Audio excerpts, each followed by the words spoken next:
తెలియదు మనకు. చూడండి సింహ అవతారం లాగా ఉన్నది చూడండి.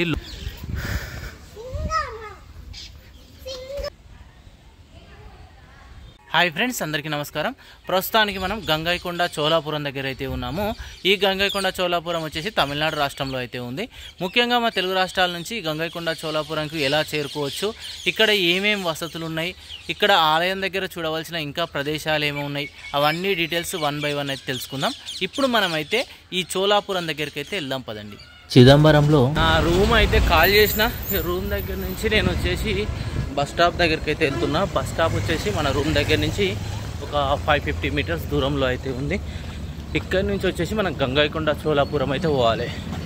మన బస్ స్టాప్ నుంచి ఒక 40 కిలోమీటర్స్ డిస్టెన్స్లో అయితే గంగైకొండ చోళాపురం ఉంది. ఒకసారి బస్ స్టాప్ దగ్గరికి వెళ్ళాక ఏమేమి బస్ ఉన్నాయి ఏమైనా డీటెయిల్స్ క్లియర్గా చెప్తా. చౌరస్తా దగ్గరికి అయితే వచ్చేసినాం. చూడండి అటు సైడ్ కనబడుతుంది చౌరస్తా. మనం ఆల్రెడీ వెళ్ళేటప్పుడు అక్కడి నుంచే వచ్చినాం. ఆ స్ట్రేట్ వెళ్ళి రైట్ సైడ్ తీసుకుంటే మనకు వచ్చేసి రైల్వే స్టేషన్ ఉంటుంది. మనం లెఫ్ట్ వెళ్ళాలి. లెఫ్ట్ వెళ్తే బస్ స్టాప్ ఉంటుంది. ఆ బ్రిడ్జ్ ఉంది కదా, బ్రిడ్జ్ కిందికి వెళ్ళాలి. కిందికి వెళ్ళి అక్కడ చౌరస్తా వస్తుంది. కింద రైట్ తీసుకుంటే మనకి రైల్వే స్టేషన్ వచ్చేస్తుంది. ఇప్పుడు మనం ఇక్కడ లెఫ్ట్ తీసుకొని బస్ స్టాప్ దగ్గరికి అయితే వచ్చేసాం. ఒకవేళ మీరు ఇది క్లియర్గా వీడియో చూడాలంటే మన చిదంబరం వీడియో చూడండి. దీని బిఫోర్ వీడియో మీకు క్లారిటీగా అయితే వస్తుంది. ప్రస్తుతం ఏంటంటే మనకు 7 o'clock ఇలా అవుతుంది. బస్ స్టాప్ దగ్గరికి అయితే వచ్చేసాం. చూడండి ఇక్కడ బస్సెస్ అయితే చూడాలి మనం చోళాపురానికి. ఇప్పుడు మనం వచ్చేసి ఈ చిదంబరం బస్ స్టాప్లో అయితే ఉన్నాం. మన బ్యాక్ సైడ్ చూస్తారు కదా, ఇదే బస్ స్టాపు. బస్సెస్ అయితే డైరెక్ట్ ఉన్నాయి అంటారు. ప్లస్ ఏ బస్ ఉంటుందో కూడా కరెక్ట్ అయితే చెప్తలేరు. వెయిట్ చేద్దాం. వెయిట్ చేసి ఇంకెవరన్నా అడుగుదాం ఒకసారి. ఇక్కడ బస్సెస్ ఏంటంటే మొత్తం తమిళ్లోనే ఉంటాయి. ఎవరినైనా ఒకరిని అడిగి ఎక్కాల్సిందే మనమైతే. నేనైతే బస్ అయితే ఎక్కినా. మనకు గంగైకొండ చోళాపురంకి అయితే డైరెక్ట్ బస్ అయితే ఎగ్జాక్ట్లీ ఇక్కడ నుంచి 40 కిలోమీటర్స్ ఉంది. మరి ఎంతసేపు పోతుందో తెలియదు.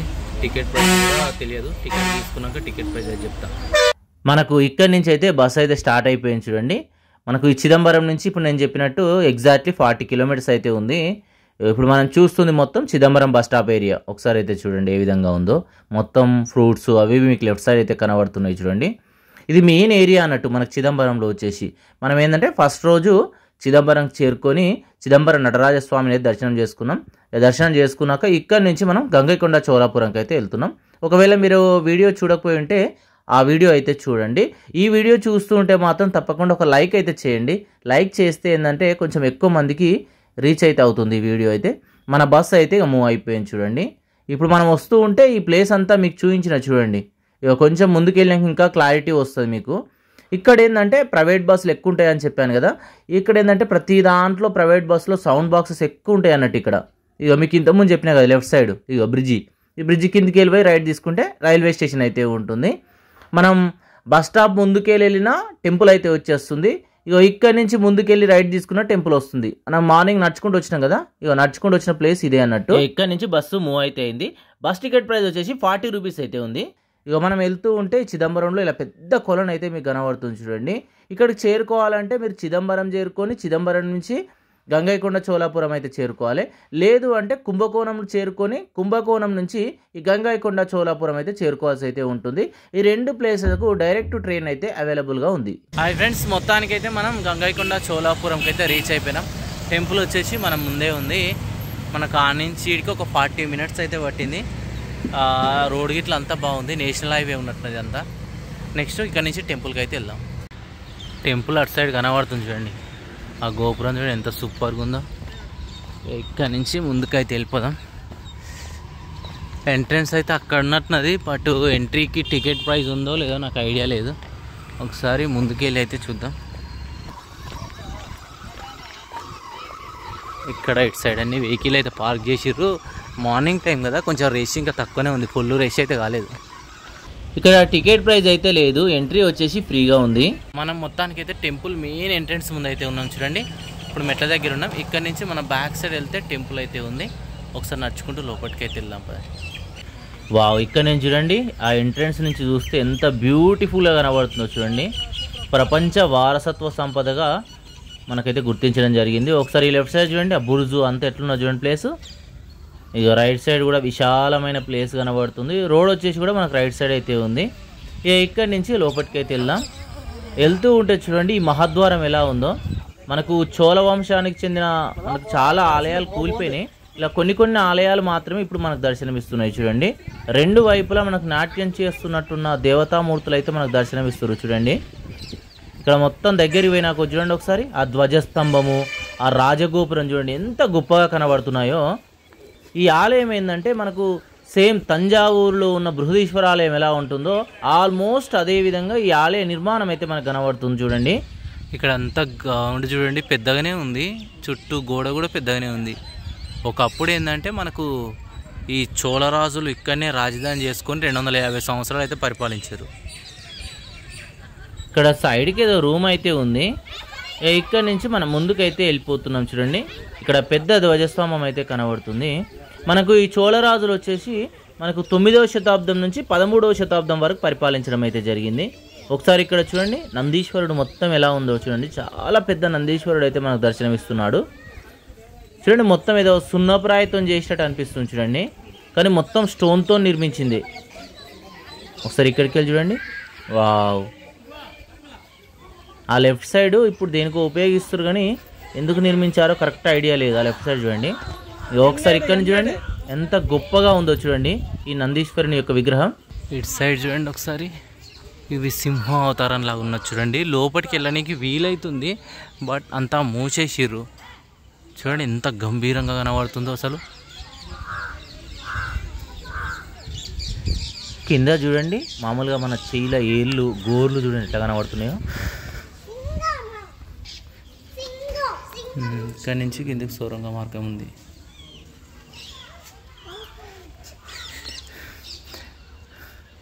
ఇక్కడ వచ్చేసి ఆ కాలం నాటి బావి ఉంది చూడండి.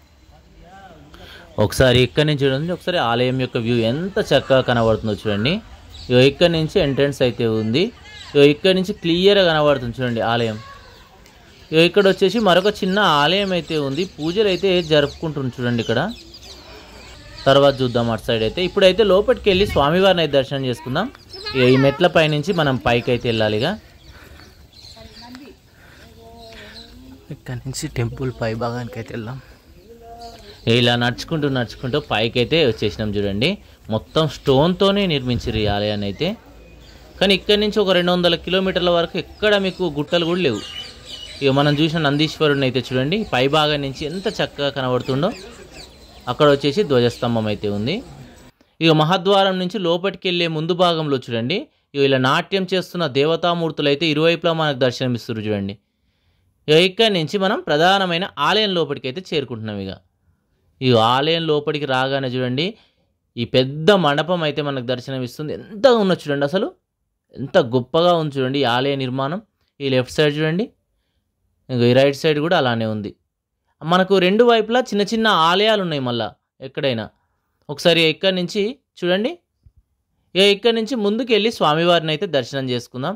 అసలు వెళ్తూ ఉంటే చూడండి ఎక్కడ లేని ఒక గొప్ప అనుభూతి అయితే మనకు కలుగుతూ ఉంటుంది చూడండి ఇందులోకి రాగానే. ఎందుకంటే పాజిటివ్ ఎనర్జీ అంటారు చూడండి, ఇటువంటి ఆలయాలకు వస్తే అలానే ఉంటుంది. ఇక రైట్ సైడ్ చూడండి ఇలా దీపారాధన చేస్తూ ఉన్నారు, అంటే చుట్టూ ఆలయాలే ఉంటాయి చిన్న చిన్నవి. ఒకసారి ఇక్కడి నుంచి చూడండి మీకు స్వామివారిని అయితే చూపిస్తా. లింగ రూపంలో ఉన్న శివయ్యని చూడండి. ప్రపంచంలోనే అతిపెద్ద శివలింగ క్షేత్రం ఉన్న ఆలయం వచ్చేసి ఈ గంగైకొండ చోళాపురంగా మనం అయితే చెప్పుకోవచ్చు. ఇక్కడ మనకు బృహదీశ్వర ఆలయంలో ఆల్మోస్ట్ సేమ్ ఉంటుంది అన్నట్టు శివలింగం అయితే. ఇక్కడి నుంచి బయటికి వెళ్ళిపోవచ్చు మనం. ఇక ప్రధానమైన ఈ గర్భగుడి ముందు చూడండి ఇలా చిన్న చిన్న శివలింగము, నందీశ్వరులు ఇవన్నీ అయితే మనకు కనబడుతూ ఉంటాయి ఇక్కడ. ఇక్కడ చూడండి మెయిన్ గర్భగుడి ముందున్న భాగం ఇదంతా ప్లేస్. చాలామంది చూపించరు, నేనైతే మీకైతే వీడియోలో చూపిస్తున్నా. ఇక్కడి నుంచి మనం బయటికి రావాల్సి అయితే ఉంటుంది. రెండు వైపులా రావచ్చు, ఇటు సైడ్ నుంచి రావచ్చు, అటు సైడ్ నుంచి రావచ్చు మనం బయటికి అయితే. ఎంట్రన్స్ మాత్రం ఫ్రంట్ నుంచి అయితే ఉంది. ఇక్కడి నుంచి చూడండి మరొక సైడ్, ఇక్కడ చూడండి మరొక ఆలయం అయితే మీకు దర్శనమిస్తుంది. ఇక్కడ వచ్చేసి బావి ఉంది, ఒకసారి చూడండి. మనకు చుట్టూ వచ్చేసి ఒక 2-3 బావిలు ఉన్నాయి ఇక్కడ, నీటి అవసరాల కోసం అనుకుంటా. ఇక్కడ నుంచి ఆలయం వ్యూ వచ్చేసి చాలా బ్యూటిఫుల్గా అయితే కనబడుతుంది చూడండి. ఈ ఆలయ నిర్మాణము ఒక మిస్టరీగా చెప్పుకోవచ్చు మనమైతే. ఈ ఆలయం నిర్మించేటప్పుడు ఇలా చుట్టూ మట్టి ఇలా పోసుకుంటూ ఒక్కొక్క అంతస్తు లేపుకుంటూ వెళ్ళేవాళ్ళట. ఇక్కడ టెంపుల్ చూడండి ఆల్మోస్ట్ అన్నీ శిథిలం అయిపోయినప్పటికీ కొన్ని టెంపుల్స్ మాత్రం ఇప్పటికీ పూజలు అందుకోవడం అయితే మనం చూడొచ్చు. ఇక ఇక్కడి నుంచి ఒకసారి అటు అయితే చూడండి, ఇక్కడ బావి ఉంది, బావి దగ్గరికి వెళ్ళి అయితే చూద్దాము. ఇగో ఇక్కడ చూడండి కొండి ఉంది, బావి చూడండి. ఆ కాలం నాటి ఇలా పైసలు వేస్తారు, ఎందుకో తెలియదు మనకు. చూడండి డబ్బులు వేస్తారు అందరూ. అయితే ఈ నిర్మాణాలు, ఆ దేవతల విగ్రహాలు చూడండి, చోళుల యొక్క ఒక గొప్ప నిర్మాణ శైలిని అయితే మనం ఇక్కడ చూడవచ్చు ఇప్పటికీ. ఇక్కడ చూడండి, ఇక్కడ మనకు మరొక ఆలయం అయితే కనబడుతుంది. ఈ ఆలయాన్ని మాత్రం మనకు 1035 ఆ సంవత్సరంలో మనకు రాజరాజ చోళుల యొక్క కొడుకైన రాజేంద్ర చోళుడు, అంటే మొదటి రాజేంద్ర చోళుడు అయితే నిర్మించాడు. అయితే ముఖ్యంగా పాల రాజవంశానికి చెందిన రాజ్యాన్ని ఓడించిన తర్వాత విజయానికి చిహ్నంగా ఈ మనకు చూస్తున్న ఈ ఆలయాన్ని అయితే నిర్మించడం అయితే జరిగిందట. ముఖ్యంగా ఈ ఆలయం వచ్చేసి మనకు తంజావూరులో ఉన్న బృహదేశ్వర ఆలయం ఎలా ఉంటుందో ఆల్మోస్ట్ సేమ్ ఈ ఆలయం అలానే ఉంటుంది. ఒకసారి బ్యాక్ సైడ్ నుంచి చూడండి, ఇక మొత్తం చుట్టూ ఆలయం యొక్క పరారు కూడా. ఇక్కడ చూసిన స్వామివారి టెంపుల్, ఈ ప్రధానమైన ఆలయం చూడండి, ఆ రాజగోపురం ఎంత పెద్దగా ఉందో. సేమ్ తంజావూరులో ఉన్నట్టే మనకు ఈ ఆలయ గోపురం కూడా ఉంటుంది.